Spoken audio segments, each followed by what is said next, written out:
Hello again, everyone. This is Do I Have Surface Dyslexia? I'm Tim and I will be your host. Quick note, these sessions go onto YouTube.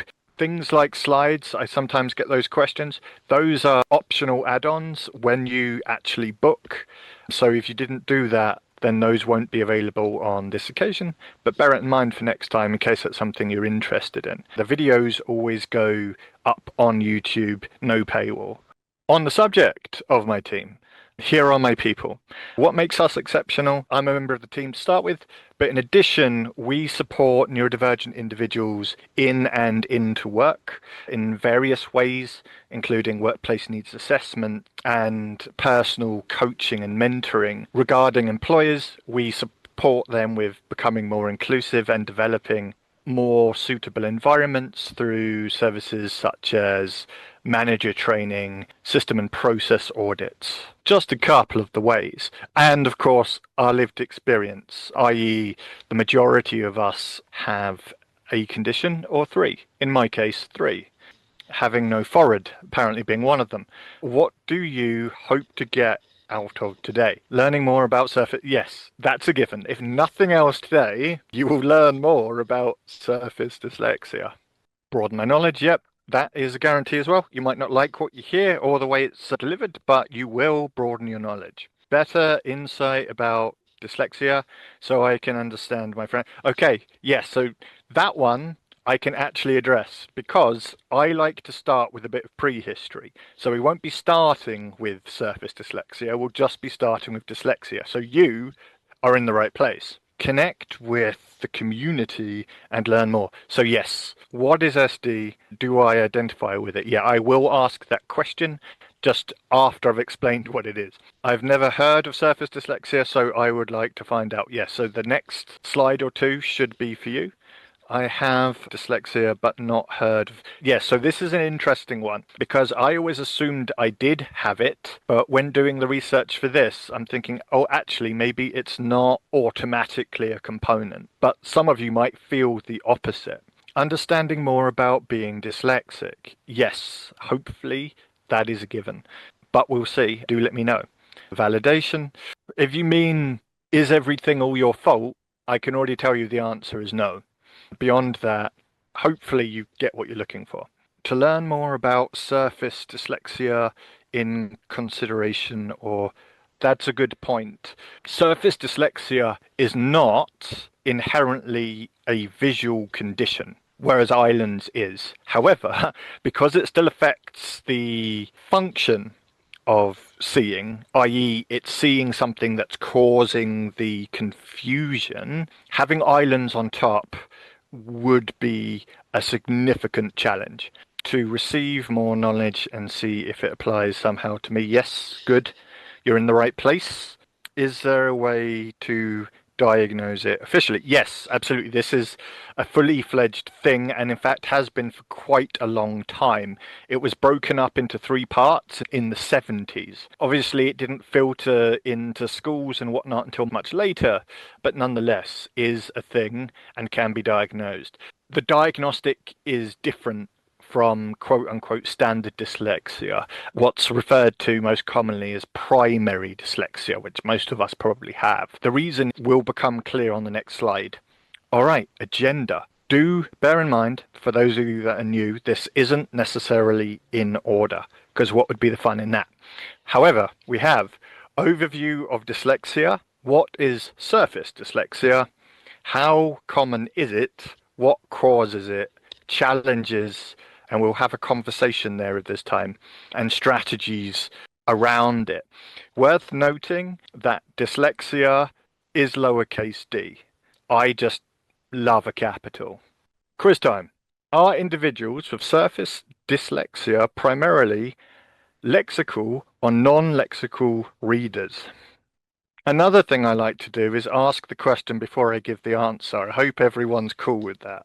All right, so we've already got a split. That's a good start. We got 3 for both. We got 2 for non-lexical. We got 1 for lexical. Oh, both is creeping up even further. Tim, Yes. apologies. Could you explain what is lexical and non-lexical? We'll actually get to that a bit later. Okay, sorry. Thank you, though. I like to build the suspense. As promised, prehistory. These are all of the primary dyslexic variants, one of which, in fact, is called primary dyslexia, which is the most common mix, for lack of a better phrase. However, here is all of them split up. The reason 4 of them are pink is because those are all either doubles or can be caused by more than one thing. The top 4 are expressly genetic conditions. We were born with it and other members of our family have it too. The pink ones, on the other hand, are more complicated and varied, starting with the most obvious and common, phonological. Surface, obviously, we don't need to cover now. Difficulty breaking words into sounds, struggling with decoding unfamiliar words. I'm sure many of us can relate to that. Rapid naming dyslexia, slowed ability to name letters, numbers, or colors, affects reading fluency. Visual dyslexia, problems with visual processing, may reverse letters or lose place while reading. The thing about visual dyslexia is there are lots of flavors. I don't regard myself as having visual dyslexia, but I still read at about 50% of the average. Just imagine if I did have that on top. Something to remember about all neurodivergence that I mention every time is that cognitive faculties are always effective. The most obvious example of this being memory.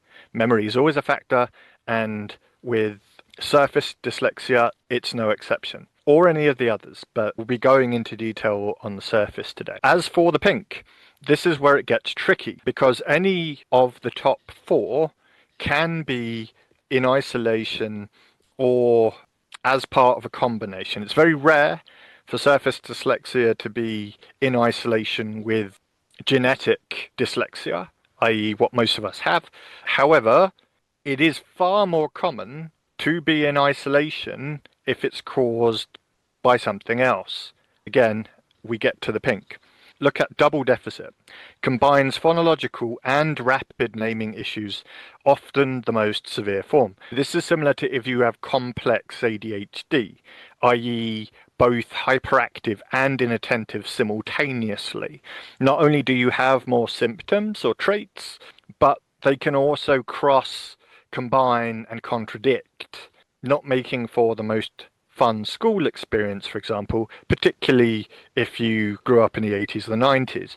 Secondary dyslexia. These names can be tricky, hence why we explain them. Linked to developmental delays during gestation. This isn't the same as the genetic type that most of us have, i.e. it's not inherited from the parent, it is more of a deformity due to birth. However, it can have similar appearing symptoms, such as phonological difficulty, difficulty with association, and memory impairment. Deep dyslexia, again, these names are tricky, often linked to brain injury, includes semantic errors and word substitutions. Interestingly, semantic errors can occur in the case of surface as well, but what we mean by semantic is getting confused about data. If you understand something fully conceptually, even if you can't spell it, for example, then you're not getting semantically confused. However, if you think you've spelt it right, but it's still the wrong way around, or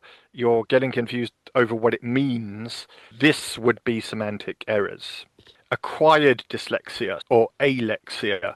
This has only been spoken about in more recent years, but of course it's always existed. And what this is referring to is when part of the body effectively shuts down. Similar to the others I mentioned that can be caused by complications with birth or injury later in life, this can occur through trauma, including severe stress.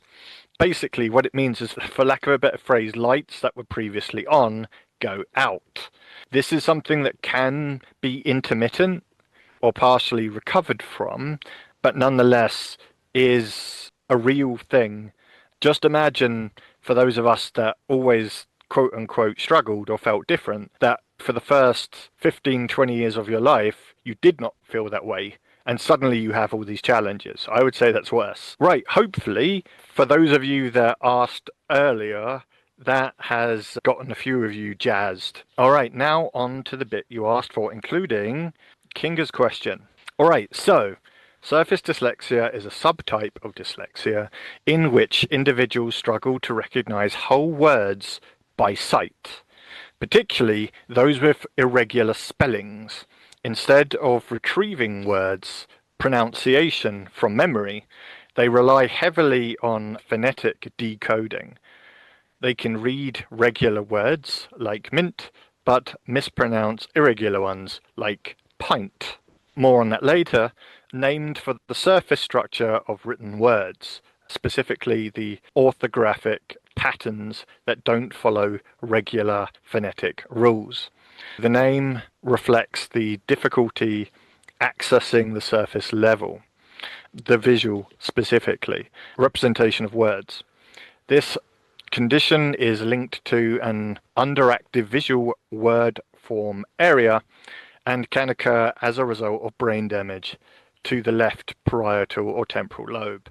You can be born with this. As I said, it can be genetic. It can be part of your natural mix. But this is one of the ones that you can also acquire later in life through misfortune. While phonological and semantic skills may remain intact, the lexical, back to that, reading pathway is impaired. Semantic understanding is often preserved, but spelling and reading fluency suffer when words defy standard pronunciation rules. In other words, the phonetic dyslexia is lexical, whereas the reading aspect, as in the ability to decode and break down words, is non-lexical.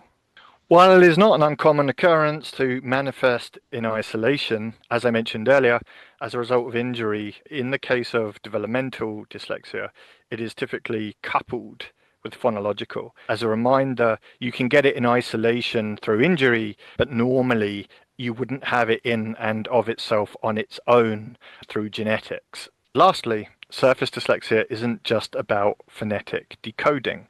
It's about over-reliance on phonetic rules in the absence of lexical memory, which leads to semantic drift and orthographic misfire. To clarify, I don't experience this. I don't know the classical spelling rules because they don't stimulate properly, right? However, I can naturally and quite easily come up with things like mnemonics, for example, for a word that's spelt funny. Or I can say it in the funny way to remind me what it actually is, like Gime, for example. I'm going to the Gime, reminds me that Jim is spelt wrong. Whereas someone with this type of dyslexia would even struggle with those types of approaches because of the lexical versus non-lexical issue. Hence back to the phonetic versus the surface. You don't want both. With all of that in mind, who thinks they have it? I was diagnosed about 3 years ago with dyslexia, and I'd struggled for years and years really badly. It was only with the NHS, my manager said, I think you've got dyslexia. I said, yeah, I think I've got dyslexia. They sent me for a test, and yeah, it come back. Yeah, some of you are familiar with my story already. Thank you for sharing. I was an adult as well. I was told at age 7, but it wasn't until university, by which point I was well into my 20s. So it was about 2 decades between being told and being diagnosed. I am grateful for knowing all that time. Knowing internally and receiving external help are very different things. I'm surprised that establishments don't pick it up that quickly, like university, because I struggled at university. Some of the tasks that we had to do, when the tutor explained it, I thought, I just don't get it, because I was seeing it from a difficult point. And one of my colleagues said, look, she showed me how to do it. And I said, oh my God, it's so easy. I tend to look at things the difficult way until I'm shown it. And I think, oh my God, it's just so easy. Absolutely. All of us have different ways of working and need different ways of working in order to combat the parts that cause a challenge. They didn't pick it up for me either. I was doing a business unit and they wanted a handwritten test and I was like, nope. I said, can't do it. They said, why? I said, dyslexia. They said, can you prove it? I said, no. They said, do you want a hand with that? I said, yes, and it was done. But I had to go to them. This is going back over a decade now, but nonetheless, it does demonstrate, like you said, the limit to the pickup. All right, so now I'm going to focus on the board. Thank you again for picking up the slack while we were waiting. But I have to. As in, you demand you have it, or you're sure you have. Okay. No, I am autistic. I don't think so. Sound out words. Okay. No, not sure. I am unsure. I don't think so. Okay. So to cover all of these, this is the thing. I assumed I did have it, and I'm quite sure I don't have it. Whereas for those who experience a majority of what I just went through on the previous page, it stands to reason that suddenly you're not sure if maybe you do have it. However, not surprising, no solid yeses. Because, again, similar to the last condition I covered in this space, it's not that common, as well as not being that well known. All right, so question time. I have at least 3 whole questions for you this time. I'm getting better. What layer does Surface Dyslexia derive its name from? This was in there. Let's see who was listening. By the way, the question about lexical and non-lexical, if you're familiar with the word lexicon, they're derivatives. All right, so we're currently at a tie. All right, 5, 6, 7. All right, so here is a clear and precise diagram of the orthographical that we were just discussing, just like in real life. What this demonstrates very badly is someone with Visual-Orthographic Layer damage will witness a whole word, as in you'll look at the page and you will try to recognize the whole word. As described earlier, if it is something like mint, you will recognize the whole word. But as soon as they're irregular, which typically means non-phonetic, the irregularity occurs. So starting with being slowed down, but also perhaps mispronouncing or guessing or spoonerizing. Got a bit of blurb here. The term surface refers to the visual orthographic layer of word processing, the layer that handles spelling patterns, word shapes, and stored lexical forms. All right, so question time. How do you spell people? I thought this one was later down, so I'm hoping I haven't miscalculated. Oh, wow, that was quick. I happen to be aware of this one too. Yes, I learnt this one quite early on. Like I said, I don't struggle here. In fact, the dumber the better, with a few exceptions. Erroneous and miscellaneous I's still confuse me to this day. But I would say if anyone had answered differently to this one, then you probably want to get checked out for this type of dyslexia. However, as no one got tricked out, 50-50 on whether a diagnosis is required, but obviously use your own initiative.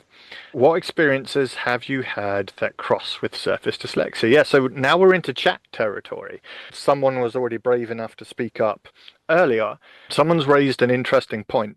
So what I can say is I know that a lot of people get missed for early diagnosis. A, because the country that they're from is less either interested or advanced in terms of picking up neurodivergent conditions.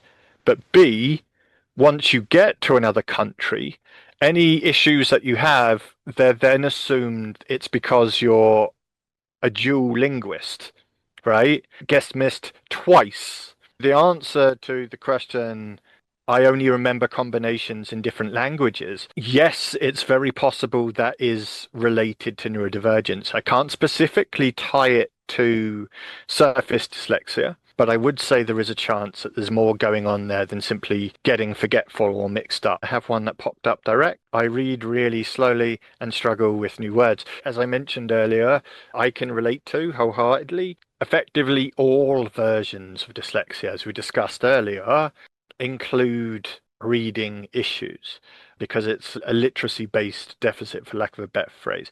Also, A deficit I use a lot just because I think it sounds cool. I also mentioned the word severe earlier. There's a certain colleague of mine that would be rolling if they heard it, but opinions differ slightly, and I think it's worth pointing out when things are more or less, even though the argument is you shouldn't, because if you're implying there's more, it means other people or other things are less, and that's not good.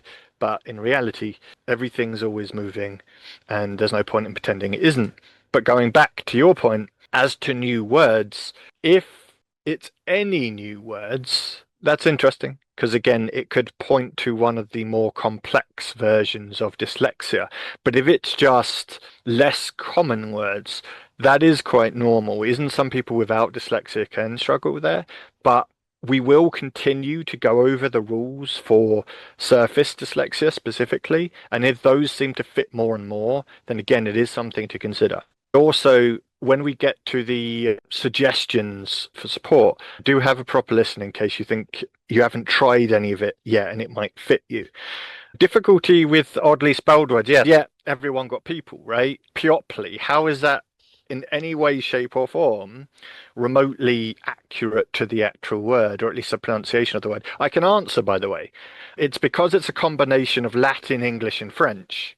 Whoever thought that was a good idea? Not recognizing words. Yeah, okay, that could mean a few things, I'm afraid. If you mean you know the word, but when you go to read it, you don't realize it's that word, that certainly is something that can fall into several forms of dyslexia. However, I can't tell for sure from what you wrote that's what you meant. I'm learning Japanese, which is agglutinative language, and all my dyslexia challenges are not there. Yeah, I've heard similar things before, and I'm pretty sure that is agglutinative, so well done me. Keep it up. For example, I know some people that have tried to learn to drive for years and just can't, whereas other people with the same condition can. I'd imagine it's the same with language. It's great that you found that the issues aren't there. I don't know if you're the same person who raised language earlier, but you two should probably chat. If not, if you are the same person, you probably shouldn't chat. But nonetheless, yes, there is definitely something to it. I think there's a lot of research that points to how different systems work differently for different types of people. And we'll be going into that a little bit later as well. Thank you for your input. On to strategies. As promised, have a good, deep look and think about these in case any of them seem to fit the challenges that you're facing, but they're things that you haven't necessarily heard of or tried yet.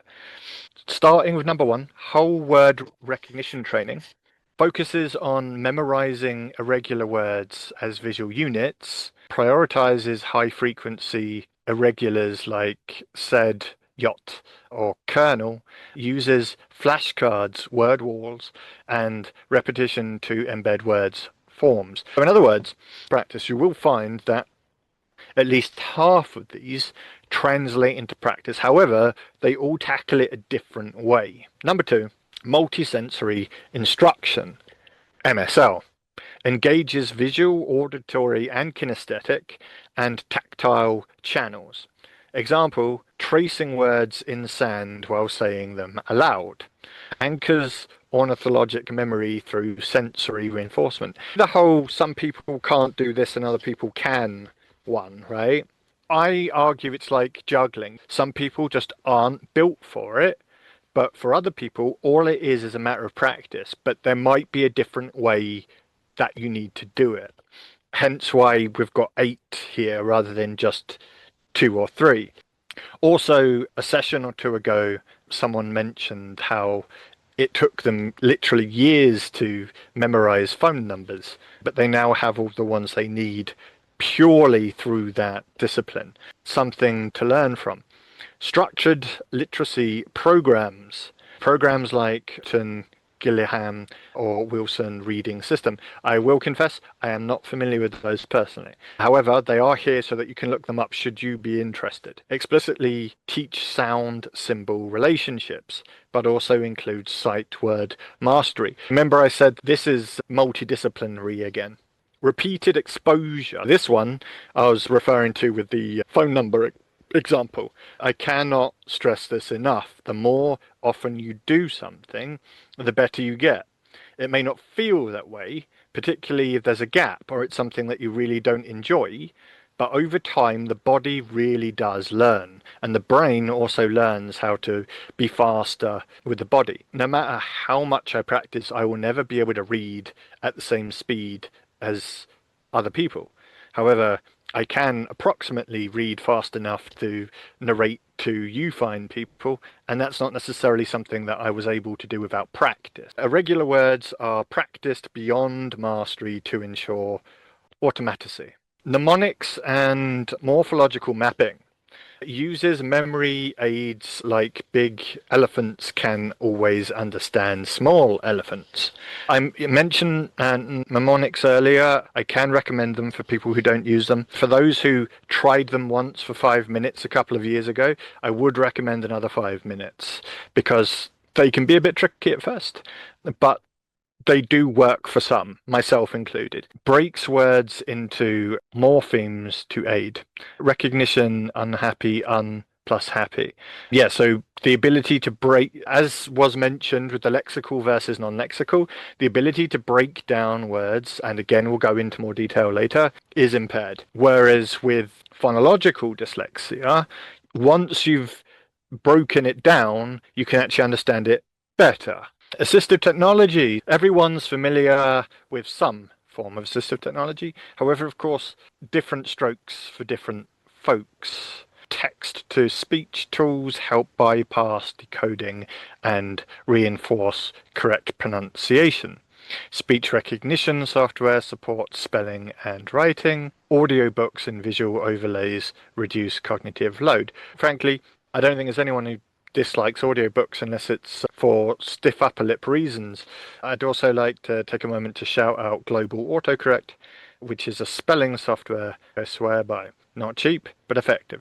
Individualized Education Plan, IEPS, tailored accommodations, extended time oral testing, printed notes. In other words, it's talking about an education plan. I know it's called that, but what I mean is we get these in schools. They do exist. Unlike some of the other examples, you don't need to go to a special place or a specific provider for them. However, some of us don't or didn't have them. I, in fact, went to a school that did do this, but only for people who were statemented, which I wasn't at the time. However, there's no excuse for children at this late stage. Nonetheless, harder for an adult. However, if you do ever now or years to come re-enter education, this is something that you should look into. Basically, it's just referring to having the roadmap of support requirements available in advance so that the journey is smooth rather than only addressing it once you hit a barrier, which can sometimes be too late. Number 8, early identification and intervention. You'll hear this a lot. The sooner you find out, the more that it can be done. This, I can say for a fact, is true because, like I said, just being told based on a basic screening at age 6 or whatever gave me the heads up I needed, even without support available. Of course, the ability to get an idea of whether you do or don't have something is so much more present now. For instance, when I was younger, this sort of webinar was not available, both due to the technology and due to the level of awareness and number of groups such as ours that existed. Screening tools like Dyslexia Screening Test Junior. If that's not one you're familiar with, check it out. It specifically touches upon lexical skills, which is, of course, the most relevant for today. All right, so let's recap what we've covered, shall we? Just to clarify what it is and what we're talking about. What happens? The brain attempts to decode irregular words using regular phoneme grapheme rules, even when those rules don't apply, which results in misreadings that aren't homophones, but rather phonetic approximations or semantic guesses. As a reminder of homophones, words that sound identical but aren't. For example, bear, there are 2 or 3 of those. Here is another. Starting with the top example, kernel might be broken down as colon L. It's not a homophone, but because you recognize part of it, you go, okay, I'll just take the word I already know and then bolt a piece on. Maybe they're related, right? Sometimes that's going to be right, but inevitably that's going to be wrong. Next up is overcorrection.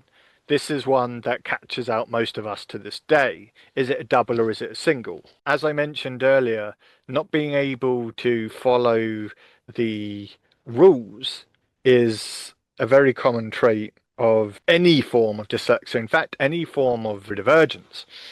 However, doubles are, I think, one of the things that catch us out more, maybe even the general public, but they catch us out more because, as I mentioned with the word people, for instance, it's so silly, you have something to latch onto as a memory. But with is it a double or a single, it's a bit too pedestrian to stick in the mind.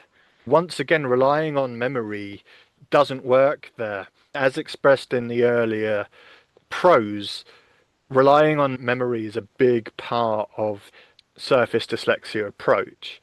Third, the yacht, or at least I hope that's what that says. If it's yurt, that's fine too. The point being is I think it's got something to do with water.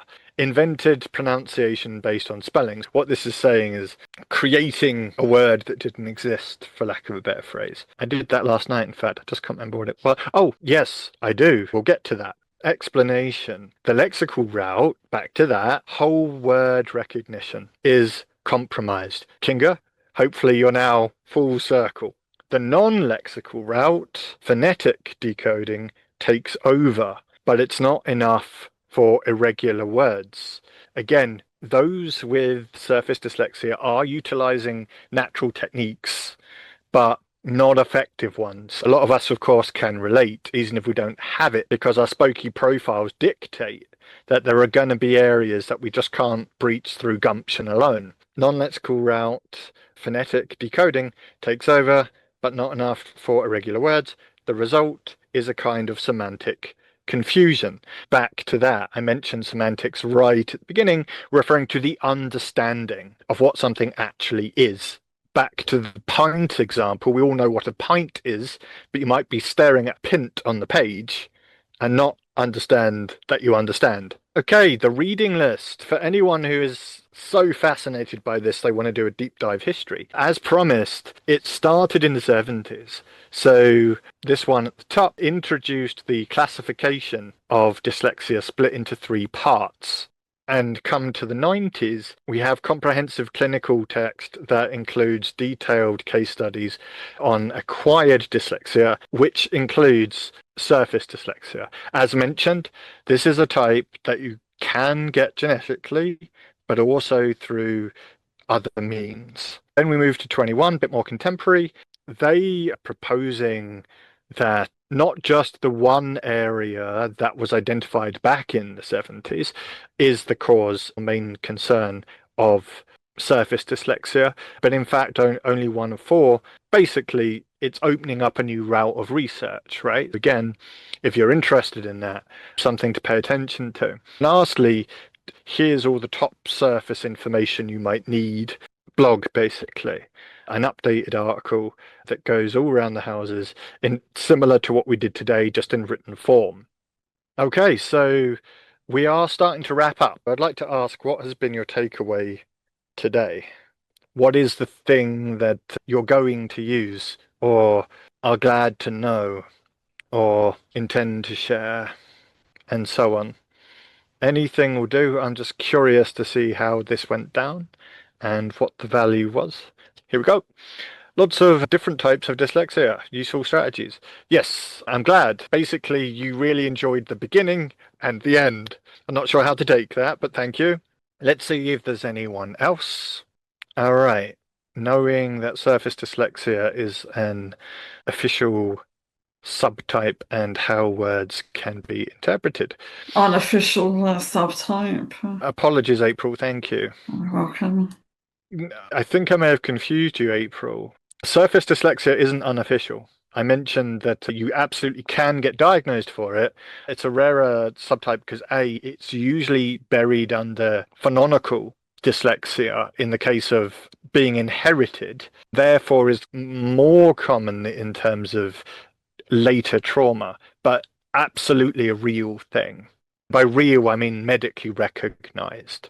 All right, I fit into some of the categories you knew. Yeah, basically, back to the point about the example of ADHD, you can have many different applications of dyslexia that pile on top of each other. It is possible to effectively have all of them, at least all of the genetic ones. I think it might be difficult to collect the ones that you can only get through other means as well.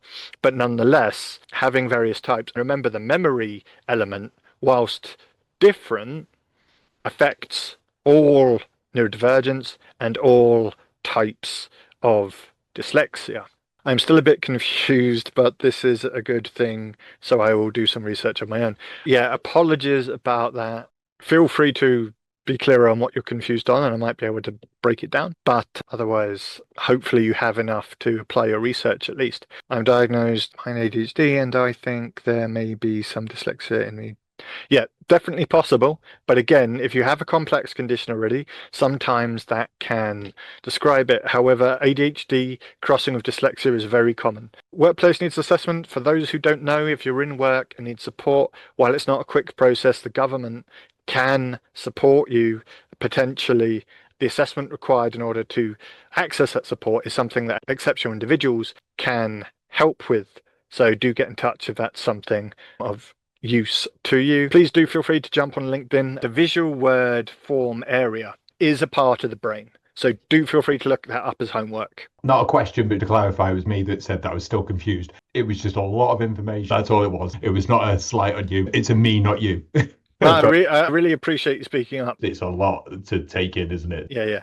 As I said, these will become publicly available. Please do have a rewatch and hopefully it will make more sense. In the meantime, feel free to give me a good review.